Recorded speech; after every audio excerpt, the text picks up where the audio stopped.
व्यवसायासाठी लागणारं प्रचंड असं भांडवल, प्रशस्त अशी जागा, अशा अनेक संकल्पना ज्या आहेत त्या मोडीत काढत मोहोळ तालुक्यातील एका तरुणाने चक्क स्मशानभूमीबाहेर गॅरेज थाटले. तर आज आपण जाणून घेणार आहोत त्याच्या यशाचा प्रवास. गरिबीतनं सुरुवात केली, आवड होती या कामाची.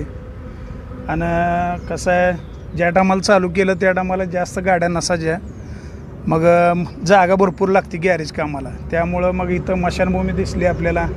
स्मशानभूमीसमोर भरपूर जागा असल्यामुळे इथं मग जरा गाड्या पण लावायला जागा. आणि चौकात कुठं गाड्या घ्यायचं म्हणलं की ते भाड्या डिपॉझिट देऊन लोकांचं बोलणं ऐकून घ्यायचं की बाबा तुमच्या गाड्या लई रेस करताव, तुम्ही आवाज करताव, परत त्रास व्हायला लागला आम्हाला. असलं बोलून घेण्यापेक्षा आपलं इकडं स्मशानभूमीसमोर काय टेन्शन नाही आपल्याला, कोण काय बोलत नाही काय नाही, आपलं स्मशानभूमीच्या आशीर्वादानं चालू आहे. घरची परिस्थिती बेताची असल्यामुळे युनुस यांना पुरेसे शिक्षण घेता आलं नाही. केवळ 4थी पर्यंत शिक्षण घेतलेले युनुस हे सध्या एक व्यावसायिक आहेत.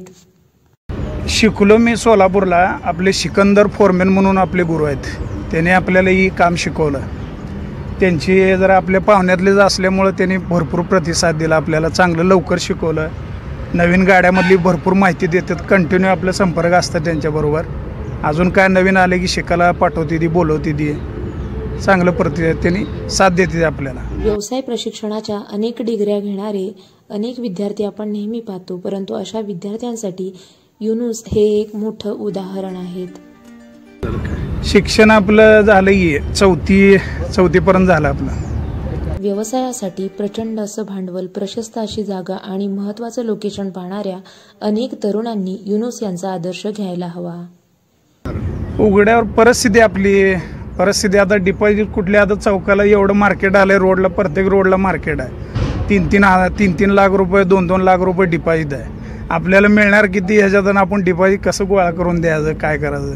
त्यामुळं आपण हाही बरा आहे, स्मशानभूमी तर सांभाळून घेते, त्या ह्याच्यावर आपण इथंच काम करायला सुरुवात केली. काही वर्ष रिक्षा व्यवसायामध्ये काम केल्यामुळे युनुस यांना रिक्षा व्यावसायिक देखील प्रचंड असा सपोर्ट करताना आपल्याला दिसतात. रिक्षा येते ते आपल्याकडे, कामावर येते ते आपल्याला, येते ते आपले रिक्षावाले पहिले रिक्षा धंद्यातच असल्यामुळे आपले मित्र लाईन सगळी काय झालं की बाबा इथं बंद पडली जा, नंतर काय तर कॉन्टॅक्ट करून इथंपर्यंत पोचवते ती, किंवा मला कॉन्टॅक्ट करते ती बंद पडली गाडी तिथं, नंतर त्यांनी स्वतःहून पाय लावून आणते ती गाडी इथंपर्यंत. आपले रिक्षावाले पण भरपूर चांगले आहेत मोहोळमधले, सगळेजण साथ देते ती, सगळेजण आपल्याला सहकार्य करते ती. स्मशानभूमी म्हटलं की माणसाला दिवसा देखील या ठिकाणी फिरायची भीती वाटते, परंतु युनुस सांगतात, सुरुवातीला कचरा असल्यामुळे मला या ठिकाणी साप आणि इतर जनावरांची भीती वाटायची, परंतु माझा व्यवसाय सुरू झाल्यानंतर या ठिकाणी मी स्वच्छता ठेवू लागलो, त्यामुळे आता ही भीती मोडीत निघाली आहे.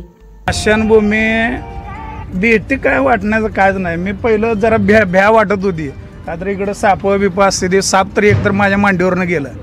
एकदा मांडीवर मी इंजिन खोललं होतं, पाठीमागं बसलो होतं, तिकडनं एकदम फास्ट आला आणि मांडीवरनं खाली गेला. साप इकडं कसं आहे, ती प्राणी संग्रहालय धरते ती, धरून आणून इकडं सोडते ती.